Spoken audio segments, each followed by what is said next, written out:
السلام علیکم ورحمۃ اللہ وبرکاتہ۔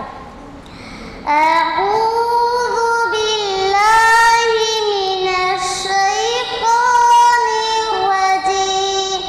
میں اللہ کے واسطے پناہ چاہتی ہوں شیطان مردود سے۔ بسم اللہ الرحمن الرحیم۔ شروع کرتے اللہ کے نام سے جو نہایت مہربان رحم کرنے والا ہے۔ أَرَأَيْتَ الَّذِي يُكَذِّبُ بِالدِّينِ۔ کیا تو نے اسے بھی دیکھا جو روز جزا کو جھٹلاتا ہے؟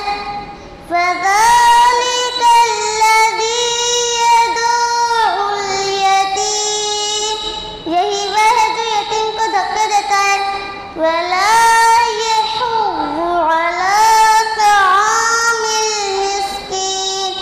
اور مسکین کو کھلانے کی رغبت نہیں دیتا ہے۔